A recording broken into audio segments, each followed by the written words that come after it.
Hello everyone, कैसे हो आप सब। आई होप सब अच्छे हो गए और अपनी प्रेपरेशन अच्छे से कर रहे हो गए। मैंने लास्ट 2 डे से वीडियो नहीं डाली है बिकॉज कुछ टाइम शेड्यूल ही थोड़ा बिजी चल रहा था। बट चलो हम अभी थर्ड पार्ट के साथ वापस आ चुके हैं। जैसे कि मैंने आपको लास्ट पार्ट में आपको बता दिया था, ठीक है, उसका रिव्यू हम एंड में करेंगे। तो चलो हम देखते हैं कि हमने आगे जो पॉइंट करने थे। अभी मैंने आपको इससे पहले ना करैक्टरिस्टिक करवाए थे, ठीक है, कंपनी लॉ के करैक्टरिस्टिक करवाए थे। और अगर आपको एडवांटेज लिखने हो ना तो आप सेम लिख सकते हैं कि आर्टिफिशियल लीगल पर्सन है, लिमिटेड लाइबिलिटी है, परपेचुअल सक्सेशन है, ट्रांसफरेबिलिटी ऑफ शेयर्स है, प्रोटेक्शन टू क्रेडिटर है, ठीक है। जो भी आपको ऊपर पॉइंट लिखवाए थे ना वो इसमें आप लिख सकते हो। उसके बाद अगर हम बात करें डिसएडवांटेजेस की तो हम डिसएडवांटेजेस एक्सप्लेन करेंगे, ठीक है। मैंने अपने नोट्स में एक्सप्लेन नहीं किया बट मैं आपको बुक में से वो करवाऊँगी, ठीक है। तो ये है formalities, corporate disclosure, divorce of control from ownership, loss of privacy, detail binding up procedure, control by few, more tax burden in certain cases, possibility of fraud. तो चलो हम इसको बुक में से एक्सप्लेन करते हैं क्या लिखा है। हमारा फर्स्ट पॉइंट था फॉर्मेलिटीज़। जैसे कि इसमें हमको पता है कि हम कोई भी कंपनी स्टार्ट करते हैं हमें कितनी सारी फॉर्मेलिटीज़ करनी पड़ती है ना। कई बार वो एक्सपेंसेस भी हो सकता है, ठीक है, हमारे टाइम भी बहुत लगता है, उस पर बहुत सारी फॉर्मेलिटीज़ करनी पड़ती हैं। तो इन्होंने वही लिखा है, incorporation of the company is coupled with many complex formalities requiring a considerable time, effort and money, ठीक है।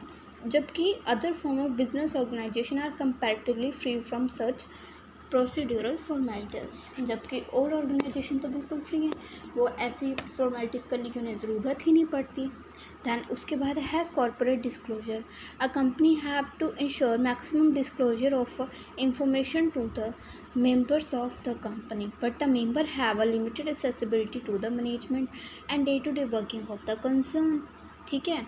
उन्होंने अभी क्या कहा है कि जो कंपनी होती है वो अपने मेंबर्स को ज़्यादा से ज़्यादा इंफॉर्मेशन देती है, ठीक है, बट होता क्या है कि जो इंफॉर्मेशन है उन तक जो मैनेजमेंट है वहाँ तक वो एक्सेसिबल नहीं है पहुँचने के लिए, ओके। उसके बाद है divorce of control for ownership. The member of the company do not have any effective control over it's working. This is because of the fact that company is controlled by elected representative called director, ठीक है। कहते कि जो member होते हैं company के उनका कोई इफेक्टिव कंट्रोल नहीं होता वो पे, इसे ये जो सिर्फ डायरेक्टर ही कंट्रोल करता है। आगे बात समझ, बट इस पर तो कुछ बैड इफेक्ट भी पड़ता होगा मेंबर्स पे, ठीक है ना। तो नेक्स्ट है कि लॉस ऑफ प्राइवेसी। हमें पता है कि हमारी प्राइवेसी का लॉस हो सकता है क्योंकि हमारे जो भी डॉक्यूमेंट है वो रजिस्ट्रार ऑफिस में होता है। तो रजिस्ट्रार ऑफिस को हम क्या कहते हैं, पब्लिक ऑफिस कहते हैं, ठीक है। तो वहाँ पे सारे पब्लिक डॉक्यूमेंट ही हुए ना, तो कोई भी पर्सन ऐसे तो प्रिस्क्राइब फीस दे के उनको देख सकता है, इंफॉर्मेशन ले सकता है, ठीक है। अब तो ये फैसिलिटी इंटरनेट पे भी अवेलेबल हो चुकी है, सो रिस्क तो है ही ना प्राइवेसी का। उसके बाद उन्होंने कहा है detailed winding up procedure. The winding up procedure mention in companies act it very expensive. और हमें भी पता है कि जब वाइंडिंग अप होती है कंपनी तो वो बहुत एक्सपेंसिव हो जाता है, टाइम कंज्यूमिंग भी है, ठीक है ना। उसके बाद हमें पता है कि कुछ लोगों द्वारा ही कंट्रोल किया जाता है, ठीक है। तो उन्होंने कहा कि टैक्स का ज़्यादा बर्डन होता है कुछ केसों में, ठीक है। कंपनी लायबल होती है कि फ्लैट रेट टैक्स पे करें, अकॉर्डिंग टू उनके स्ट्रक्चर पे डिपेंड होता है। जैसे कि डोमेस्टिक कंपनी होगी, फॉरेन कंपनी होगी, रिलेटेड कंपनी होगी, ठीक है। उसके बाद पॉसिबिलिटी होती है फ्रॉड की। फ्रॉड इसमें ईजी होता है since the company is controlled by few there is a possibility that they will defraud the other parties. हमें पता है कोई भी बाहर से पार्टी आती है हमारे साथ कॉन्टैक्ट करती है, हमें क्या पता वो सही है या नहीं सही, बट वो हमारे साथ फ्रॉड भी कर सकती है, ठीक है ना। तो उसके बाद है हमारा लिफ्टिंग द कॉर्पोरेट फील, ठीक है, ये हम अपने नोट्स में से करेंगे। तो क्या लिखा है, one of the fundamental principle of company lies that a company has personality that is distinct from that of its share holder. हमें भी पता है कि फंडामेंटल प्रिंसिपल है कंपनी लॉ का, जिसमें कहते हैं कि कंपनी की जो पर्सनैलिटी है ना वो उसके शेयर होल्डर से डिफरेंट है। Once a company is formed and registered under the Act, it is a separate legal entity distinct from its member. It can sue and be sued in its own name. This rule was laid down by the House of Lords in Solomon versus Solomon and Corporation in 1897, in which it was held that even if one individual held almost the share and debenture in a company, and if the remaining shares were held on trust for him, the company is not to be regarded as the mere shadow of that individual. Okay. The principle of separate entity is regarded as a curtain, a veil, or shared between the company and its member. Well corporate veil होता है एक पर्दा, ठीक है। जैसे हम example के साथ कह सकते हैं कि जैसे पुराने टाइम औरतों को कैसे एक पर्दे में ढक के रखा जाता था ना, उन्हें बाहर नहीं आने दिया जाता था, किसी दूसरे के सामने नहीं जा सकते थे। तो वैसा है कि ये एक पर्दे की तरह होता है, कोई भी ऐसा कुछ हो, काम हो, तो उस पर पर्दा रखा जाता है, ठीक है। Between the company and its member, company और मेंबर के बीच में वो कर्टेन होता है, ठीक है। वरना कंपनी की कोई प्राइवेट इंफॉर्मेशन होगी, मेंबर्स में चलेगी, वो तो लीक हो जाएगी, फिर कंपनी वाले क्या कर सकते हैं, वो तो लॉस में चले जाएंगे। बाई चांस कोई मेंबर किसी का वो क्या कहते हैं उनको, अरे यार मेरे को तो नाम भी नहीं याद आ रहा, चलो जो भी है वो आप समझ लेना। तो जैसे हाँ जासूसी कर ली उसने, ठीक है, वो किसी और कंपनी में काम कर रहा है और वहाँ की इन्फॉर्मेशन उसने अपनी कंपनी में जाकर दे दी, तो क्या करेंगे, वो तो लॉस में चले गए ना। तो ऐसा नहीं होना चाहिए। Thus protecting the latter from the liability of former. The veil is impossible as an iron curtain, ठीक है। This theory of corporate veil entity is still the basic principle on which the whole of corporation is based. कहते कि ये जो है ना, ये अभी भी स्टिल बेसिक है, ठीक है, बेसिक प्रिंसिपल है, पूरी जो लॉ ऑफ कॉर्पोरेशन इस पर बेस्ड है, ठीक है। In reality the business of the artificial person is always carry on for the benefit of some individual. हमें भी पता है कि ठीक है, रियलिटी में क्या है, जो बिजनेस है आर्टिफिशियल पर्सन है, ठीक है, वो हमेशा क्या कैरी करता है, कुछ अकेले का बेनिफिट सोचता है ना। Since the artificial person is not capable of doing anything illegal और फ्रॉडलेंट, हमें भी पता है कि वो आर्टिफिशियल पर्सन है, वो कुछ भी इलीगल और फ्रॉड खुद से तो कर नहीं सकता। The notion of a corporate personality might have to be abandoned to identify the person who are really guilty.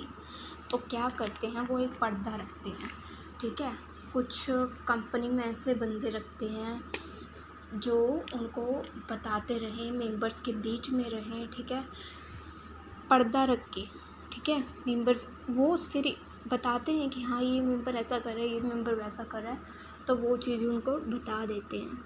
वरना तो मैनेजमेंट को कैसे पता लगेगा कि क्या हो रहा है क्या नहीं हो रहा, ठीक है ना। ताकि वो फिर सारी छानबीन करते हैं कि एक्चुअली में गलती किसकी थी। This is known as the lifting the corporate veil. The concept of lifting the corporate veil is a changing concept. It can be lifted for the benefit of a company too. ठीक है, ये changing concept है और ये company के benefit के लिए भी लिफ्ट किया गया है। The circumstances under which the court may lift the corporate veil, ठीक है, इसके कुछ circumstances थे। पहला क्या था, कॉमन लॉ एक्सेप्शन था। कहते कि इसको इनैमरेट करना डिफ़िकल्ट है, ठीक है। All the cases in which courts have lifted और माइट लिफ्ट द वेल। तो हम देखो इसके ना अंडर कुछ पॉइंट्स है, तो वो देखते हैं क्या लिखा है। डिटर्मिनेंट ऑफ करेक्टर, कहते हैं जब कंपनी या मेंबर सेकंड कंपनी और एनिमी कंपनी के लिए वर्क करे या उनके कंट्रोल में हो, तो उसे एनिमी एलियन कहा जाता है। और ये वर्ल्ड वार के दौरान केस हुआ था, ठीक है। तो ये एक केस है जब ये हुआ था, एक टायर कंपनी थी और रबड़ कंपनी थी, दोनों के बीच में एक केस हुआ था, बट वो एक एनिमी कंपनी थी, ठीक है। तो उस कंपनी से बचने के लिए मेन एक यही था कि डिटर्मिनेंट ऑफ करेक्टर इसका क्या था कि एलियन कंपनी से या फिर एनिमी एलियन से बचने के लिए ये चीज़ की गई थी, ओके। उसके बाद उन्होंने कहा वेयर कंपनी से शाम, उसका मतलब जब कंपनी गलत तरीके से चलाई जाती है तो यह एक्ट लगाया जाएगा। जब दिखा कुछ रही हो और हो कुछ रहा, अभी हमने आपको बताया कि मैनेजमेंट है और मेंबर है। अब उन्हें क्या पता कि मेंबर क्या कर रहे हैं आपस में, नहीं पता ना कौन सा मेंबर क्या सोच रहा है, तो इसीलिए वो ऐसा रखते हैं कि हाँ ये कॉर्पोरेट वेल रखते हैं, पर्दा रखते हैं ताकि उन्हें पता लग सके। हम सबसे पहले ना उसकी पहले वाले की एग्जांपल समझ लेते हैं। उन्होंने क्या कहा है, कहते सी ना एक प्राइवेट कंपनी थी जो इंग्लैंड में इनकॉर्पोरेट हुई थी, शायद किसको बेचने के लिए, मोटर टायर्स को बेचने के लिए, ठीक है, जर्मन में, और जर्मन की ही कंपनी थी। German company held the bulk of share in company C and all the director were German resident in Germany, ठीक है। During the First World War C company commenced an action to recover a trade debt. उसके बाद जो सी company थी ना, उन्होंने trade date का action ले लिया। The House of Lord held that the company C was an enemy company for the purpose of trading because its effective control was in enemy hands. Accordingly, the company was debarred from maintaining the action. It would be against public policy to allow alien enemies to trade under corporate, ठीक है। अब जैसे मान लो कि कोई world war हो गया, दो कंपनी बिजनेस में थी, बट आफ्टर वर्ल्ड वार वो कंपनी हमारी दुश्मन, मतलब वो कंट्री हमारी दुश्मन कंपनी बन गई, ठीक है। तो उसमें जो भी कंपनी होगी वो भी तो हमारी दुश्मन ही होगी ना, तो इसलिए उस कंट्री में जो कंपनी थी वो हमारी दुश्मन कंपनी बन गई। तो उसके साथ अब जो कॉन्ट्रैक्ट में होंगे, ठीक है, वो क्या होंगे, वो भी तो हमारे दुश्मन हुए, एलियन कंपनी हुई वो। हम कैसे मान लें, तुम पे कैसे भरोसा कर ले भाई, तुम ठीक बोल रहे हो, झूठ बोल रहे हो, सच बोल रहे हो, हम नहीं भरोसा कर सकते भाई, वो तो एलियन है, तुमने उनके साथ कॉन्ट्रैक्ट ही क्यों रखा, ठीक है। उसके बाद हमने शैम वाला पॉइंट देखा था, ठीक है, अगर कोई कंपनी गलत तरीके से चलाई जा रही हो तो उसे कहते हैं। उसके बाद इसकी भी एक एग्जांपल है, ठीक है। इन्होंने कहा है Horn entered into an agreement with his employer company that after the termination of the employment he could not solicit his employer customer for a certain period of time. Soon after the termination of his employment he formed a company of which the two shareholders were his wife and one another person. The company sent out circulars to customers to his former employer. An injunction was granted against Horn and against the company he has formed, restraining them from soliciting the plaintiff customer.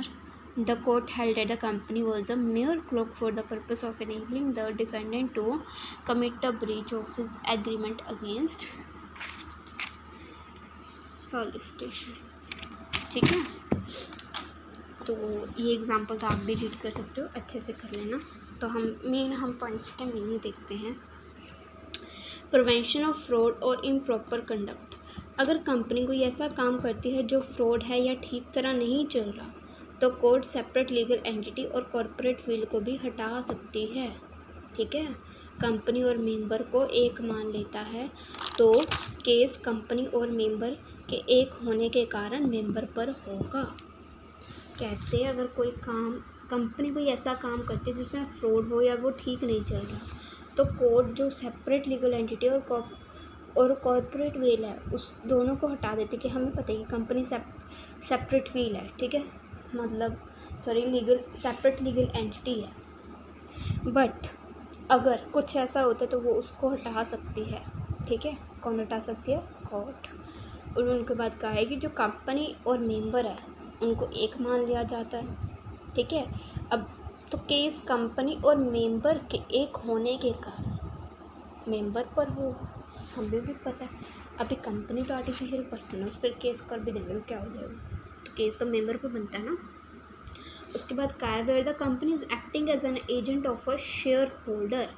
जब आपने कोई company बनाई हो जिसका मकसद share holder का member बन के रहना, तो उसमें भी कॉर्पोरेट विल को हटा दिया जाता है। मान लो कि आपकी एक कंपनी थी, आपने किसी अनदर कंपनी को बनाया, ठीक है, 2-3 कंपनियां अलग अलग जगह पे खड़ी कर दी और आप अलग अलग कंपनियों से अलग अलग जगह के शेयर होल्डर मेंबर बन रहे हो।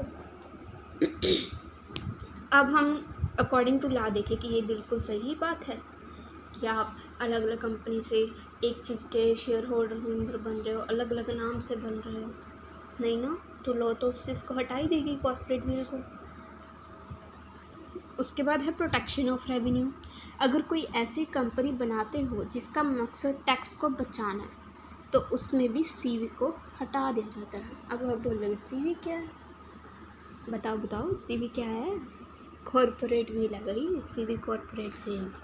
ठीक है, हमें भी पता है कि अगर कोई हम ऐसी कंपनी बनाते हैं जिससे टैक्स को बचाना हो तो उसमें भी सीवी को हटा दिया जाता है। हम फॉर एग्जांपल फर्स्ट में ले सकते हैं, इसमें था शेयर होल्डर मेंबर बनना।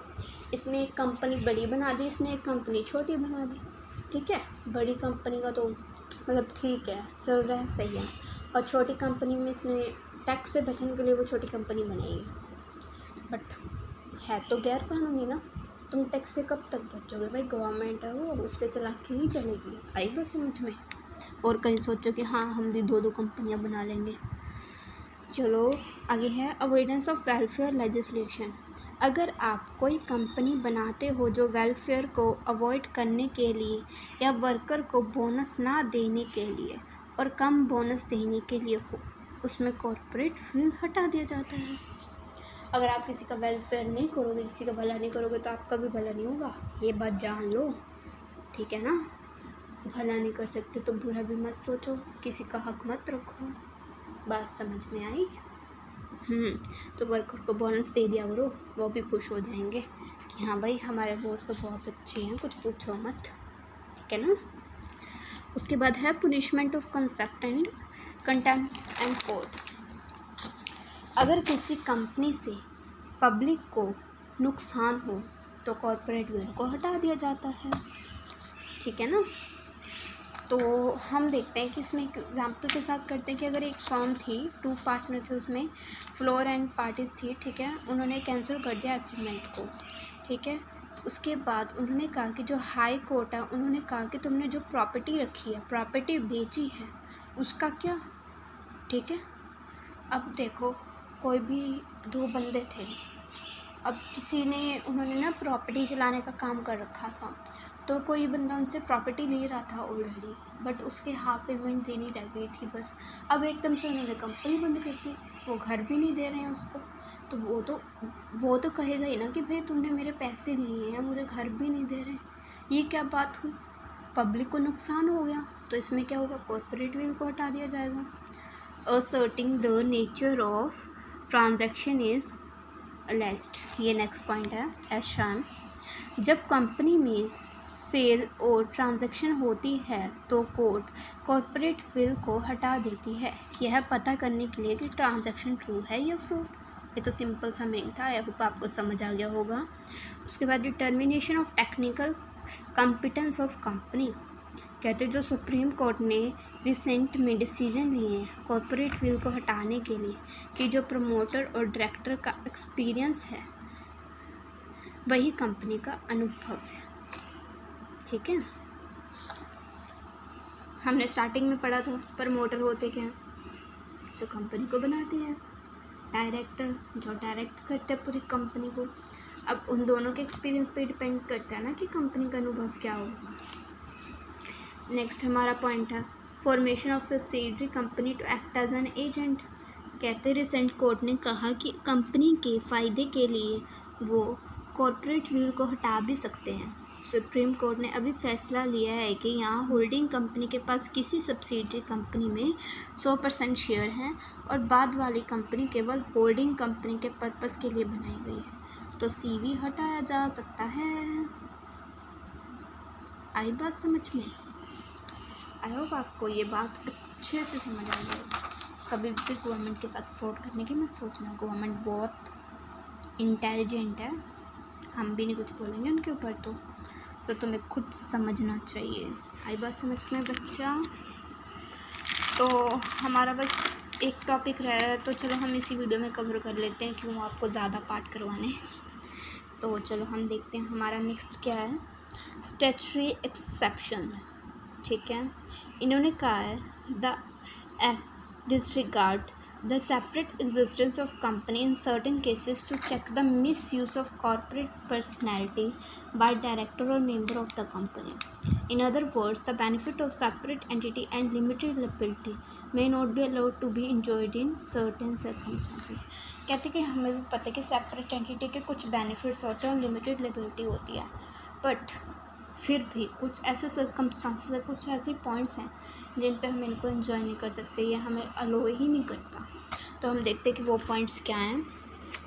Miss statement in prospectus. Section 34 और 35 in false statement given by the corporation in prospectus and a person sustained any loss or consequences of misstatement in prospectus, the company and its member director authorized promoter is liable to pay compensation to every person who suffers such loss. ये section 35 कहता है कि आप company में director हो, authorised हो, promoter हो, कुछ भी हो, अगर आपकी वजह से लॉस हुआ है, मिस स्टेटमेंट हुई है प्रोस्पेक्टस में, ठीक है, तो आप क्या करोगे, पेनल्टी पे करोगे उस बंदे को, उसका कंपनसेशन दोगे जो भी इन लॉस से जूझ रहा है. All this person may be punished with imprisonment which is not less than 6 months and also liable for fine which is not less than fraud amount. आई बात समझ में. कहते हैं कि वो सभी पर्सन पुनिश्ड भी किए जाएंगे जेल में और वो 6 मंथ से कम सज़ा नहीं काटेंगे और साथ में लायबल भी होंगे कि जो फ्रॉड अमाउंट तुमने किया है ना उतना तो तुम्हें देना ही पड़ेगा. ये सेक्शन 34 एंड 447 कहता है. तो ये बात तुम भी समझ लो, कभी किसी के साथ फ्रॉड मत करना, मिस स्टेटमेंट नहीं होनी चाहिए, प्रोस्पेक्टर में कुछ गलती नहीं होनी चाहिए. अगर गलती हो गई तो कल को बहुत इशू क्रिएट हो सकता है. तो कुछ भी आप साइन करो, कुछ भी देखो, सबसे पहले उसे अच्छे से रीड आउट करो, अपना एग्ज़ाम पेपर भी अच्छे से रीड आउट करो. ये बात समझ में. उसके बाद है miss description of a companies name. ये सेक्शन 12 के अंडर आता है. If a company functionary science a promissory note on behalf of the company with fixing the wrong companies name on it, he shall be held personally responsible for the promissory note. ठीक है, मान लो कि तुम्हारी company का नाम रमन था, ठीक है, और आर उसमें नहीं था और अमन लिखा हुआ था, पर फिर भी तुमने बिना देखे उस पर साइन कर दिया. क्या हो गया, नुकसान. मिस डिस्क्रिप्शन होने के बाद भी कंपनी के नेम पे तुमने साइन कर दिया, ये तो बहुत गलत बात होगी भाई. अब तो तुम्हें प्रॉमिसरी नोट देना ही पड़ेगा, चाहे जो मर्जी हो जाए. चलो आगे देखो. Failure to refund application money. ये सेक्शन 39 के अंदर आता है. कहते हैं जब कंपनी शेयर इशू करती है तो जो कंपल्सरी होता है, then max subscription of share 90%. कहते हैं 90% हमें सब्सक्रिप्शन लोगों को देना पड़ता है, इतना तो होना ही पड़ता है. If it is not subscribe then the application money shall be refund within 15 days. पता लग गया. तुम्हें 15 डेज़ के अंदर फिर सारी एप्लीकेशन मनी जो है वो रिफ़ंड करनी पड़ती है अगर तुम्हारे 90% शेयर सब्सक्राइब नहीं होते, ठीक है. If they are not able to refund the money in such period then they are liable to repay the money with 15% per annum interest. लो कर लो भाई. पहली बात किसी के पैसे मत खाना, दूसरी बात तुम्हारे शेयर नहीं खरीदे गए तो नास्ती, तुम अपना पूरा पैसा जो लिया है उनको वापस कर दो, वरना तुम्हें ज़्यादा लॉस भुगतना पड़ेगा. आ गई बात समझ में. नेक्स्ट पॉइंट है investigation of ownership of a company. The central government में अपॉइंट वन और मोर inspector to investigate the membership and related matter of the company for the purpose of determining the true person behind it. कहते जो central government appoint करती है एक और ज़्यादा inspector ताकि वो इन्वेस्ट करे कि इस काम के पीछे एक्चुअली में है कौन. हु है फाइनेंशियल इंटरेस्ट इन सक्सेस और फेलियर ऑफ कंपनी. किसका इंटरेस्ट कंपनी के सक्सेस में है और लॉस में है. हु कंट्रोल और materially influence the policy of the company. आई बात समझ में. तो जो सेंट्रल गवर्नमेंट है वो अपने इंस्पेक्टर इशू करती है, ठीक है, ताकि वो सारा कुछ इन्वेस्ट कर सके. उसके बाद नेक्स्ट पॉइंट है fraudulent conduct. If in the course of finding up of a company it appears that any business of the company has been carried on with the intention to defraud its creditor और for any fraudulent purpose, the court may declare that any person who were knowing parties to such fraud conduction of business shall be personally responsible for all the debt or other liability of the company। कहते जब company wind up हो रही होती है तो उन्होंने ये कहा है कि जो भी कंपनी होती है, ठीक है, उसमें जो भी बिजनेस हो, तो उसमें अगर हमको पता है कि कोई फ्रॉड कर रहा है, ठीक है, कोई क्रेडिटर ऐसा या कुछ कोई भी है किसी फ्रॉडलेंस पर्पज से ऐसा कुछ कर रहा है, ठीक है, और वो पर्सनली उसको जानता है, तो कोर्ट ने ये डिक्लेयर किया कि जो पर्सन भी उसको जानता भी होगा ना, तो वो पर्सनली लाइबल होगा सारे डेट और बाकी सारे कंपनी की लिबिलिटी पे करने के लिए। तो सोच समझ के करना, पहले ही बता दी और कहीं ऐसा कुछ कर दो, ठीक है। उसके बाद है liability for ultra vires act, मतलब बियॉन्ड द पावर। कहते it means beyond one's power और authority. The director of company are personally liable for the ultra vires act even if they are performed on behalf of the company. भाई बात समझ में, simple सा मतलब है। कहते हैं जो कंपनी का डायरेक्टर होता है वो पर्सनल लाइबल होता है इसके लिए, क्योंकि वो कंपनी के बिहाफ पे परफॉर्म कर रहा है। तो चलो जी, यहाँ पे हमारा चैप्टर कंप्लीट होता है। आपको सब कितनी खुशी हो रही होगी ना कि 5 पार्ट बोले थे और 3 पार्ट में ख़त्म हो गया। Wow that's great. तो ओवरव्यू लेना चाहोगे एक बार? तो चलो हम ओवरव्यू ले लेते हैं। हम ज़्यादा डीप में कुछ भी नहीं करेंगे, ठीक है। कंपनी बता दी थी आपको क्या होती है, ठीक है। उसके बाद हमने करैक्टरिस्टिक करे थे। सेपरेट लीगल एंटिटी होती है, लिमिटेड लायबिलिटी होती है, इनकॉर्पोरेट एसोसिएशन होती है, सेपरेट प्रॉपर्टी होती है, परपेचुअल सक्सेशन होता है, ट्रांसफरेबिलिटी ऑफ शेयर होता है, कॉमन सील होता है, capability to sue and can be sued है, company is not a citizen. Advantage में आप सेम पॉइंट लिख सकते हो। डिसएडवांटेज हमने क्या था, फॉर्मेलिटीज़ बहुत होती हैं, कॉर्पोरेट डिस्क्लोजर होता है, डिवोर्स ऑफ कंट्रोल ऑनरशिप होती है, प्राइवेसी का लॉस होता है, क्योंकि यहाँ पे ये रजिस्ट्रार पे जो सबमिट करते हैं वो एक तरह की पब्लिक होती है, तो कोई भी हमारे नुकसान कर सकता है। डिटेल बाइंडिंग ऑफ प्रोसीजर होता है जो कि बहुत टाइम लगाता है, कंट्रोल बाय फ्यू के द्वारा किया जाता है। मोर टैक्स बर्डन होता है कुछ केसों में, फ्रॉड की पॉसिबिलिटी होती है। लिफ्ट विल होता है, कंपनी और मेंबर के बीच में पर्दा रखा जाता है ताकि कोई भी इंफॉर्मेशन इधर उधर नहीं हो सकती, क्योंकि कंपनी सेपरेट लीगल एंटिटी है ना। बट फिर भी कुछ केस ऐसे हैं जिनमें इस कॉर्पोरेट विल को हटा दिया जाता है।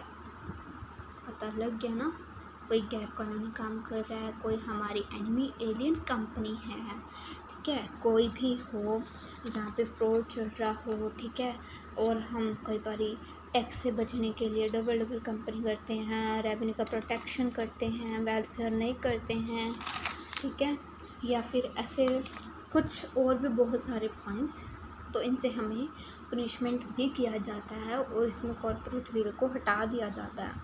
उसके बाद स्टैट्यूटरी एक्सेप्शंस हैं, ठीक है, जैसे कि सेपरेट लीगल एंटिटी है, बट कुछ केसों में इस चीज़ को अलग कर दिया जाता है, जैसे मिस स्टेटमेंट कर दी कोई भी, ठीक है, गलत डिस्क्रिप्शन पे साइन कर दिया, ठीक है, हम रिफ़ंड मनी फेल हो रहे हैं करने में।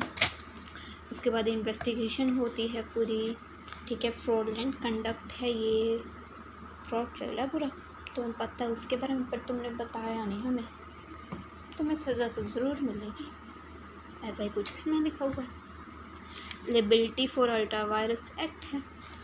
तो ये था हमारा फर्स्ट चैप्टर जो हमने सारा कुछ कर दिया, ठीक है। इससे एक्स्ट्रा आपको कुछ नहीं करना, कहोगे सारा तो करा दिया, अब एक्स्ट्रा बचा ही क्या।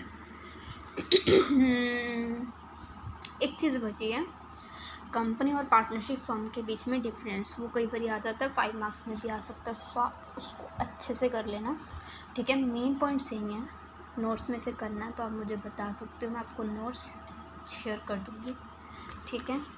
और बाकी इन वीडियोस को अच्छे से देखो। इस वीडियो पर आने से पहले 2 वीडियोस देख लो, तभी आपको ये चैप्टर पूरी तरह अच्छे से समझ आएगा। और प्लीज़ अगर कोई कमी लगती हो तो आप मुझे बता सकते हो ताकि मैं उसको इम्प्रूव करूँ। हाँ, bye bye, take care, have a nice day.